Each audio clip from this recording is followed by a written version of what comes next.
ಒಳಗಡೆ ನಮಗೆ ಇಲ್ಲಿ ಆಗಲೇಬೇಕು ಅಂತ ವೆಂಕಟೇಶ್ ಸರ್ ಅವರ ಒಂದು ಅಪೇಕ್ಷೆ ಮೇರೆಗೆ ಮಳ್ಳಿಗೌಡರು ನನಗೆ ಹೇಳಿದ್ರು, ಇಲ್ಲ ಹಿಂಗೆ ಹೇಳ್ತಾ ಇದ್ದಾರೆ ಮಾಡಿಬಿಡೋಣ ಅಂತ. ಸರಿ ನೀವು ಎಷ್ಟೊತ್ತಿಗೆ ಹೇಳಿದ್ರು ನಾನೆಂತೂ ರೆಡಿ ಅಂತ ಹೇಳಿದೆ.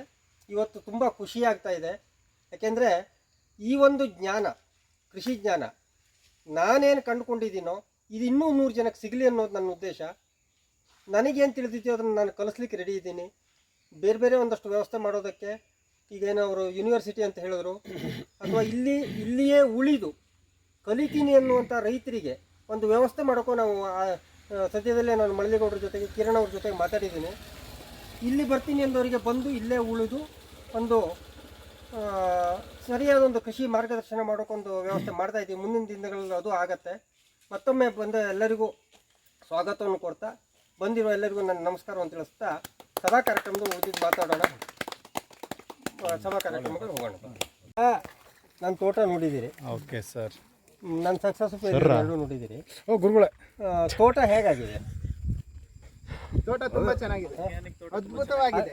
ಎರಡೂ ರೀತಿಯಲ್ಲಿ ಇದೆ ಸರ್. ಅಲ್ಲ, ವೈಜ್ಞಾನಿಕವಾಗಿ ಪ್ರಯೋಗಶಾಲೆನೇ ಟೋಟಲಿ ಆಗಿ ಹೇಳ್ಬೇಕು ಅಂದ್ರೆ ಸಕ್ಸಸ್ ಇದೆ, ಫೇಲ್ಯೂರ್ ಇದೆ, ಎಲ್ಲದೂ ರಿಸಲ್ಟ್ ಬಂದಿದೆ. ನಾನು ಯಾಕೆ ಹೇಳ್ತಾ ಇದ್ದೀನಿ ಅಂದರೆ, ಈ ಜಮೀನು ಇದೆಯಲ್ಲ, ಇದು ಖರಾಬ್ನಲ್ಲೇ ಅತಿ ಖರಾಬ್ ಜಮೀನು ಅಂತ. ಅಂದ್ರೆ ಕೆಟ್ಟ ಜಮೀನಲ್ಲಿ ಇನ್ನೂ ಕೆಟ್ಟ ಅಂತ. ಖರಾಬ್ ಅಂದ್ರೆ ಬೇರೆ ತಿಳ್ಕೊಂತಾರೆ. ಅಂದ್ರೆ ಭೂಮಿಯನ್ನ ಲೆಕ್ಕ ಅಂದ್ರೆ ಹೇಗೆ ಕೇಳಿದ್ರೆ, ಹಿಂದೆ ಬ್ರಿಟಿಷರು ತೀರ್ವೆ ಆಕಾರ ಮಾಡಿದ್ರಲ್ಲ, ತೀರ್ವೆ ಆಕಾರ ಮಾಡಿದಾಗ ನಮ್ಮಲ್ಲಿ ಜಮೀನಿಗೆ 1 ಎಕರೆಗೆ 1 ರೂಪಾಯಿ ಚಿಲ್ಲರೆ ಇದೆ. ಈ ಜಮೀನಿಗೆ 15 ಪೈಸೆ ಇದೆ 1 ಎಕರೆಗೆ. ಎಲ್ಲಿ 10 ಪಟ್ಟು ಇಲ್ಲ. ಇದಕ್ಕೆ ಅವ್ರು ಬರೆದಿರೋದು ಹುಲ್ಲುಗಾವಲು ಅಂತ, ಹುಲ್ಲು ಬೆಳಿಲಿಕ್ಕೆ ಅಂತ.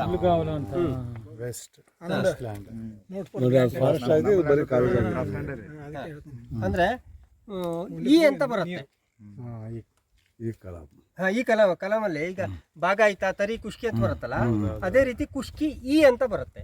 ಕುಷ್ಕಿ ಈ ಅಂತ ಬಂದ್ರೆ ಅದರಂತ ಖರಾಬ್ ಜಮೀನು ಅಂದ್ರೆ ವೇಸ್ಟ್ ಲ್ಯಾಂಡ್ ಯಾವುದೂ ಇಲ್ಲ ಅಂತ. ಆದ್ರೆ ಆ ಜಾಗದಲ್ಲಿ ಇವತ್ತು ನಾನು ಲಕ್ಷ ದುಡಿತಾ ಇದ್ದೀನಿ. ಓ, ಕ್ಲಾಪ್ ಮಾಡ್ರಿ. ಅಂದ್ರೆ ಖರಾಬಲ್ಲಿ ಕಡಿಮೆ ದುಡ್ಡಲ್ಲಿ ತಗೊಂಡು ಅದನ್ನ ಕಾಡು ಕೃಷಿ ಮಾಡಿವ್ರೆ. ಹೆಂಗಿದೆ ಸರ್? ಇದೇ ತರ ಐತೆ ಅದು ಸರ್. ಇದು ಇನ್ನು ಒಳ್ಳೆ ಜಮೀನು ಇದು. ಹೌದಾ? ಬರೀ ಕಲ್ಲು ಮಣ್ಣೆ ಇರೋಲ್ಲ ನಮ್ದು, ಈ ತರ ಹರಳು. ಸರ್, ಈಗ ಕೃಷಿನಲ್ಲಿ ಸೋಲವರಿಗೆ ನಿಮ್ ಕಡೆಯಿಂದ ಒಂದು ಗಟ್ಟಿ ಮಾತೇನು?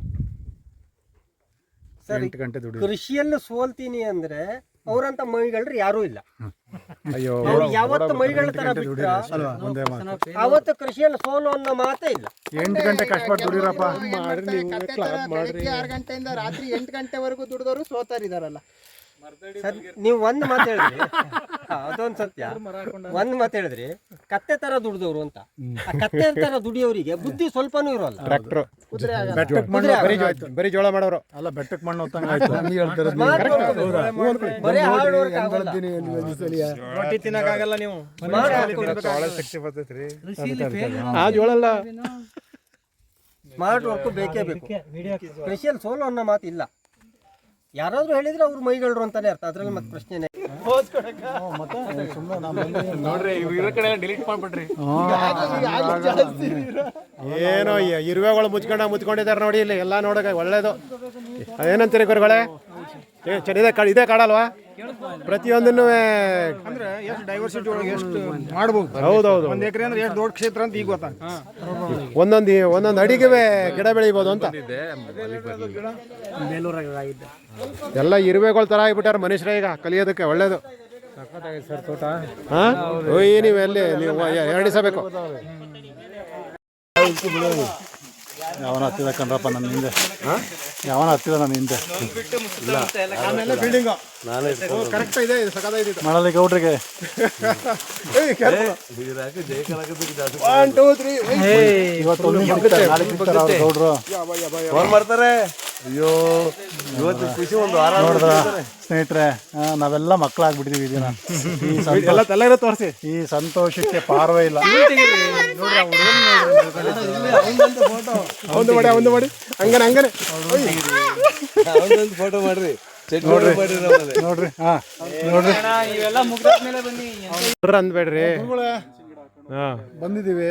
ಜೈ ಭಾರತ, ಜೈ ಕರ್ನಾಟಕ. ಇಲ್ಲಿ ಬಂದಿದ್ದಕ್ಕೆ ನಾವು ಗುರುಗಳ ನೀವು ಎಲ್ಲಿ ಯಾವ ಊರವ್ರು ನೀವು? ಸರ್ ನಮ್ದು ಬೇಲೂರು. ಮತ್ತೆ ಸರ್ ಅಂತಿರಲ್ಲ. ಹಾಂ ಗುರುಗಳೇ ನಮ್ದು ಹೇಳಿ ಸರ್, ಓಡಿಸ್ಬೇಕು ನಮ್ಮ ದೇಶದಿಂದ.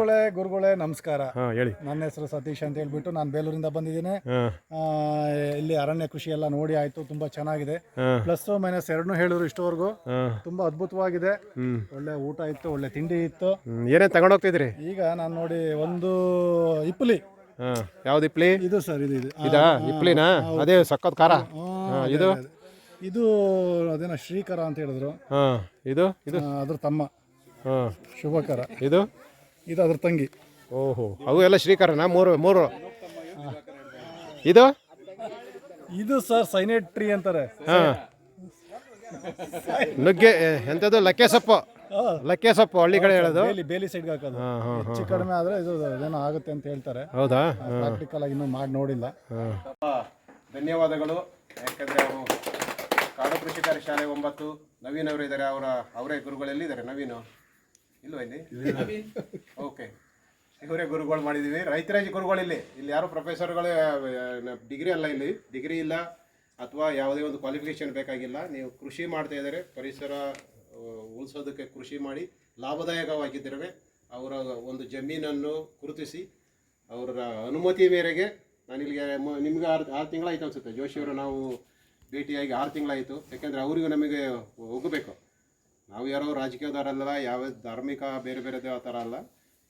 ಎಲ್ಲ ಜೀವಿಗಳು ಇರಬೇಕು, ಎಲ್ಲ ಮನುಷ್ಯರು ಇರಬೇಕು, ಪ್ರಕೃತಿನೂ ಇರಬೇಕು. ಅದೇ ನಮ್ಮ ಉದ್ದೇಶ. ಸೊ ತಮಗೆಲ್ಲ ತುಂಬ ಹಾಗೆ ಬಂದಿದ್ದಕ್ಕೆ ನಮ್ಮ ಒಂದು ಸಂತೋಷವನ್ನು ವ್ಯಕ್ತಪಡಿಸುತ್ತಾ ಮುಂದೆ ಕಾರ್ಯಕ್ರಮ ನಡೆಯುತ್ತೆ. ಏನೇನು ಅಂತ ನಮ್ಮ ಕಾಡು ಕೃಷಿಕರ ಶಾಲೆ ನಮ್ಮ ಜೋಶಿಯವರೇ ಇದ್ದಾರೆ, ಅವರ ಪರಿಚಯ ಮಾಡಿಕೊಂಡು ನಿಮ್ಮ ಜಮೀನು ಪರಿಚಯ ಮಾಡ್ಕೋಬೇಕು. ಈ ಶುಭ ದಿನದಂದು ಆಗಮಿಸಿರುವ ಎಲ್ಲ ರೈತ ಬಾಂಧವರಿಗೆ ನಮಸ್ಕಾರ.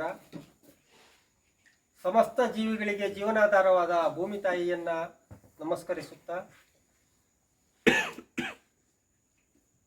ನಾನು ಈ ಕಾಡು ಕೃಷಿ ಅಂದರೆ ಇದ್ರ ಬಗ್ಗೆ ವಿಸ್ತಾರವಾಗಿ ನಾನು ಆಮೇಲೆ ಹೇಳ್ತೀನಿ, ನಾನು ತೋಟಕ್ಕೆ ಬಂದಾಗ ಹೇಳ್ತೀನಿ. ನಾನು ಬಾಯಲ್ಲಿ ಎಷ್ಟು ಹೇಳಿದ್ರು ಅಥವಾ ವಿಡಿಯೋಗಳಲ್ಲಿ ನಾನು ಏನು ಹೇಳಿದ್ರು, ಯೂಟ್ಯೂಬಲ್ಲಿ ನಂದು ಸುಮಾರಷ್ಟು ವಿಡಿಯೋಗಳಿದ್ದಾವೆ. ನಾನು ಎಷ್ಟೇ ಹೇಳಿದ್ರು ಅದರದ್ದು ಪೂರ್ಣ ಕ್ಲಾರಿಟಿ ಸಿಗೋಲ್ಲ. ಹಾಗಾಗಿ ನಮ್ಮ ಜಾಗದಲ್ಲಿ ನಾನು ಅದನ್ನ ತೋರಿಸ್ಬಿಡ್ತೀನಿ. 1 ಎಕರೆಯಲ್ಲಿ ಒಂದು 38 ಬೆಳೆಗಳಿದ್ದಾವೆ. ಅದರಲ್ಲಿ 10 ಮುಖ್ಯ ಬೆಳೆಗಳು. ಅಂದರೆ 1 ಎಕರೆಯಲ್ಲೇ ಸಾಮಾನ್ಯ ಒಂದು 1000 ಗಿಡಗಳಿದ್ದಾವೆ. ಅವು ಎಲ್ಲವೂ ಉಳಿದದ್ದು ಒಂದಷ್ಟು ಔಷಧಿ ಗಿಡಗಳು, ಇನ್ನೊಂದಷ್ಟು ಅಲ್ಪ ಬೆಳೆಗಳು ಅಂದರೆ ಸ್ವಲ್ಪ ಸಿಗುವಂಥದ್ದು, ಸ್ವಲ್ಪ 4 ಕ್ವಿಂಟಲು 5 ಕ್ವಿಂಟಲು 10 ಕ್ವಿಂಟಲು ಈ ರೀತಿ ಸಿಗುವಂಥದ್ದು ಬೇರೆ ಬೇರೆ ಬೆಳೆಗಳ ಮಿಶ್ರಣವನ್ನು ಮಾಡಿ ಬೆಳೆ ತೆಗಿತಾ ಇದ್ದೀನಿ. ಹಾಗೆ ನನ್ನ ಅನುಭವದ ಪ್ರಕಾರ ನಾವು ಎಲ್ಲಿ ಸೋಲ್ತಾ ಇದ್ದೀವಿ ಕೃಷಿಯಲ್ಲಿ, ಅನುಭವದ ಪ್ರಕಾರ ನಾನು ಕಲ್ತ್ಕೊಂಡಿರೋದು ಅದನ್ನು ಸಹಿತ ನನ್ನ ಜಾಗದಲ್ಲಿ ನಾನು ತೋರಿಸ್ಕೊಡ್ತೀನಿ, ಹೇಳ್ತೀನಿ. ಯಾಕಂದರೆ ನಮಗೆ ಪ್ರಾಕ್ಟಿಕಲ್ ಆಗಿ ಹೇಳಿದಾಗ ನಿಮ್ಗೆಲ್ಲರಿಗೂ ಅದ್ರ ಕ್ಲಾರಿಟಿ ಸಿಗುತ್ತೆ. ನಾನು ಎಲ್ಲ ಕಡೆ ಹೇಳ್ತೀನಿ, ಏನೆಲ್ಲ ಮಾಡಬಹುದು ಅನ್ನೋದಕ್ಕೆ ನನ್ನ ತೋಟ ಉದಾಹರಣೆ, ಹಾಗೆ ಏನು ಮಾಡಬಾರ್ದು ಅನ್ನೋದಕ್ಕೂ ನನ್ನೇ ತೋಟ ಉದಾಹರಣೆ. ಏನು ಮಾಡಿದರೆ ನಾವು ಫೇಲ್ ಆಗ್ತೀವಿ ಅಂತ ನಾವು ಬೇರೆಯವ್ರ ಜಾಗ ನೋಡಿ ತಿಳ್ಕೊಳ್ಳೋದು ಬೇಕಾಗಿಲ್ಲ, ನನ್ನ ತೋಟ ನೋಡಿದರೆ ನಿಮಗೆ ಗೊತ್ತಾಗತ್ತೆ. ಅಂದರೆ ಕೃಷಿಯಲ್ಲಿ ನನ್ನ ಸೋಲನ್ನು ಸಹಿತ ನಾನು ಹಾಗೆ ಇಟ್ಟಿದ್ದೀನಿ. ನಾನು ಅದನ್ನು ತೆಗೆದು ನನಗೆ ಸಿಕ್ಕಿರೋ ಗೆಲುವನ್ನು ನಾನು ಅಲ್ಲಿ ಬಳಸ್ಕೊಂಡಿಲ್ಲ, ಆ ಜಾಗವನ್ನು ನಾನು ನನ್ನ ಗೆಲುವಿಗೋಸ್ಕರ ಬಳಸ್ಕೊಂಡಿಲ್ಲ, ಸೋಲನ್ನು ಹಾಗೆ ಇಟ್ಟಿದ್ದೀನಿ. ಒಂದು ವಿಚಾರದಲ್ಲಿ ನಾವು ಸೋಲ್ತಾ ಇದ್ದೀವಿ ಅಂತ ನಾನು ಬಾಯಲ್ಲಿ ಹೇಳೋದಕ್ಕೂ ಅದನ್ನು ಒಂದೇ ಜಾಗದಲ್ಲಿ ನಾನು ತೋರಿಸ್ಕೊಡೋದಕ್ಕೂ ತುಂಬ ವ್ಯತ್ಯಾಸ ಇದೆ. ಅಂದರೆ ನಾನು ಹೇಳಿರುವುದು ಸಂಪೂರ್ಣವಾಗಿ ನಮ್ಮ ರೈತರಿಗೆ ಮನದಟ್ಟಾಗಬೇಕು ಅನ್ನೋ ಕಾರಣಕ್ಕೆ ನನ್ನ ಸೋಲನ್ನು ಇಟ್ಕೊಂಡಿದ್ದೀನಿ. ನಾವು ಊಟದ ನಂತರದ ಕಾರ್ಯಕ್ರಮ ಅದೇ ಇದೆ. ಯಾಕೆಂದರೆ ನಾವು ಈಗ ಹೋದರೆ ಕನಿಷ್ಠ ನನಗೊಂದು 3 ರಿಂದ 4 ತಾಸು ಬೇಕು ಅದಷ್ಟು ನಿಮಗೆ ಕ್ಲಾರಿಟಿ ಕೊಡೋಕೆ. ಕೆಲವು ರೈತರಿಗೆ ಬೆಳಗ್ಗೆ ಒಂದು ಸ್ವಲ್ಪ ತೋಟವನ್ನು ತೋರಿಸಿದ್ದೀನಿ, ಆದರೆ ನನ್ನ ಸಮಗ್ರ ಕೃಷಿ ಇರುವಂತಹ ಆ ಒಂದು 3.5-4 ಎಕರೆ ಜಾಗ ಏನಿದೆ ಅದನ್ನು ಮಧ್ಯಾಹ್ನದ ನಂತರ ಹೋಗೋಣ. ಮತ್ತೊಮ್ಮೆ ಆಗಮಿಸಿರುವ ತಮ್ಮೆಲ್ಲರಿಗೂ ನನ್ನ ನಮಸ್ಕಾರವನ್ನು ತಿಳಿಸುತ್ತಾ, ಮತ್ತೊಮ್ಮೆ ಸ್ವಾಗತವನ್ನು ಕೋರ್ತಾ, ವೇದಿಕೆಯ ಮೇಲೆ ಆಸೀನರಾಗಿರುವ ಹಿರಿಯರಿಗೆ ನಾನು ವೇದಿಕೆಯನ್ನು ಬಿಟ್ಟುಕೊಟ್ಟು, ಯಾಕೆಂದರೆ ನಾನು ಹೇಳೋ ವಿಷಯಗಳು ಒಂದು ವಿಭಾಗ ಆದರೆ ಹಿರಿಯರ ಮಾರ್ಗದರ್ಶನವೂ ನಮಗೆ ಅಷ್ಟೇ ಅವಶ್ಯಕ. ಹಾಗಾಗಿ ಹಿರಿಯರಿಗೆ ನಾನು ವೇದಿಕೆಯನ್ನು ಬಿಟ್ಟುಕೊಡ್ತಾ ನನ್ನ ಮಾತಿಗೆ ನಾನು ವಿರಾಮವನ್ನು ಇಡ್ತಾ ಇದ್ದೇನೆ. ನಮಸ್ಕಾರ. ದೇವ್ರಿಗೆ ಅಕ್ಕೆ ಕಡೆಗೆ ಬರ್ರಿ, ಮಳೆ ಬರ್ಸಿ ಅಂತ ಬೆಳಿಗ್ಗೆನೆ ಬಂದಿದೆ. ತುಂಬ ಸಂತೋಷ. ನಮಗೆ ದೇವರ ಕೃಪೆಯೂ ಇದೆ. ದೇವಸ್ಥಾನದಲ್ಲೇ ನಾವು ಕಾರ್ಯಕ್ರಮ ಮಾಡ್ತಾ ಇದ್ದೀವಿ. ಮತ್ತು ಸೂಕ್ಷ್ಮವಾಗಿ ನಾನು ಹಾಸನ ಜಿಲ್ಲೆಯಲ್ಲಿ ನಡೆದಂತಹ ಕಾಡು ಕೃಷಿಕರ ಶಾಲೆ ಮತ್ತು ಆಂದೋಲನದ ಬಗ್ಗೆ ಕಾಡು ಕೃಷಿಕರ ಶಾಲೆ 3 ಡಾಕ್ಟರ್ ಬಿ ಡಿ ಕುಮಾರ್ ಅವರು ಕೃಷಿಕರ ಶಾಲೆಯ 10ನೆಯ ಈ ಶಾಲೆಯ ಉದ್ಘಾಟನಾ ಸಮಾರಂಭದ ಸಂದರ್ಭದಲ್ಲಿ ನನ್ನೊಂದಿಗೆ ವೇದಿಕೆಯನ್ನು ಹಂಚಿಕೊಂಡಂತಹ ಮಾನ್ಯ ಗೌರವಾನ್ವಿತ ತುಪಿಲ್ ವೆಂಕಟೇಶ್ ಸರ್ ಅವರೇ ಮತ್ತು ಹಿರಿಯರು ಆಗಿರುವಂತಹ ವಸಂತರಾವ್ ಸರ್ ಮತ್ತು ವೆಂಕಟರಮಣ ಜೋಶಿಯವರ ಫಾದರ್ ಅವರಿಗೂ ಮತ್ತು ಪ್ರಶಾಂತ್ ಜೋಶಿ ಅವರಿಗೂ ಮತ್ತು ಈ ಕಾಡು ಕೃಷಿಕರ ಶಾಲೆಯ ಒಂದು ಐಡಿಯಾಲಜಿಯನ್ನು, ಒಂದು ಕಾನ್ಸೆಪ್ಟನ್ನು, ಒಂದು ಕಲ್ಪನೆಯನ್ನು ಜಗತ್ತಿಗೆ ನೀಡಬೇಕು, ದೇಶ ಮತ್ತು ವಿದೇಶಗಳಿಗೆ ಕೊಡಬೇಕು ಅನ್ನುವ ಕನಸನ್ನು ಕಟ್ಟಿಕೊಂಡಂತಹ ಫೌಂಡರ್ ಡಾಕ್ಟರ್ ಮಳಲಿಗೌಡ ಅವರೇ ಮತ್ತು ಇಂಥದ್ದೊಂದು ಕಾರ್ಯಕ್ರಮದ ಮರುಕ್ಷಣಗಳಿಗೆ ಸಾಕ್ಷೀಕರಿಸಲು ಸುಖ ಬಂದಿರುವಂತಹ ನಿಮ್ಮೆಲ್ಲರಿಗೂ ನನ್ನ ಅನಂತ ನಮಸ್ಕಾರಗಳನ್ನು ತಿಳಿಸುತ್ತಾ ಒಂದಷ್ಟು ನನ್ನ ಆಲೋಚನೆಗಳನ್ನು, ನನ್ನ ಚಿಂತನೆಗಳನ್ನು ಸಾಂದರ್ಭಿಕವಾಗಿ, ಸಾಂಕೇತಿಕವಾಗಿ, ಕ್ವಚಿತ್ತಾಗಿ, ಸಂಕ್ಷಿಪ್ತವಾಗಿ ನಾನು ಒಂದಷ್ಟು ಹಂಚಿಕೊಳ್ಳಲು ಪುಟ್ಟ ಪ್ರಯತ್ನವನ್ನು ಮಾಡುತ್ತೇನೆ. ಬಂಧುಗಳೇ, ಈ ಜಗತ್ತು ಬಹಳ ಮಾನವನ ಒಬ್ಬ ಫ್ರಾನ್ಸಿಸ್ ಬೇಕನ್ ಅಂತ ಒಬ್ಬ ಜಗತ್ತಿನ ಮಹಾ ತತ್ವಜ್ಞಾನಿ ಹೇಳ್ತಾನೆ, ಈ ಮಾನವನ ಆಸೆಗಳನ್ನು ಮಾತ್ರ ಈಡೇರಿಸಲು ಈ ಭೂಮಿ ಇದೆ, ಆದರೆ ಮಾನವನ ದುರಾಸೆಗಳನ್ನಲ್ಲ. ಈ ಮಾತು ಸಾರ್ವಕಾಲಿಕ ಸತ್ಯ ಮತ್ತು ಸುಂದರವಾದ ಸತ್ಯ ಮತ್ತು ಜಾಗತಿಕ ಸತ್ಯ. ಈ ಮಾತಿನ ಅರ್ಥ ಜನರಿಗೆ ಗೊತ್ತಾಗಿಲ್ಲ. ಮನುಷ್ಯನ ಆಸೆಗಳನ್ನು ಈಡೇರಿಸಲು ಭೂಮಿ ಇದೆ, ಆದರೆ ದುರಾಸೆಗಳನ್ನಲ್ಲ. ಹಾಗೇನೆ ಈ ಮನುಷ್ಯ ದುರಾಸೆಯ, ಹಣದ, ಭೋಗ ಇಷ್ಟು ತಿಂದರೆ ಸಾಕ.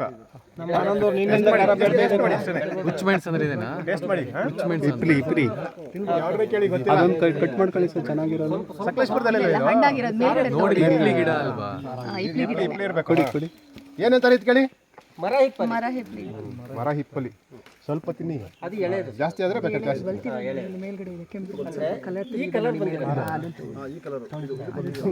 ಯಾರು ಖಾರ ತಿಂದವ್ರು ನೋಡಿಬಿಡಿ. ಹೌದೌದು.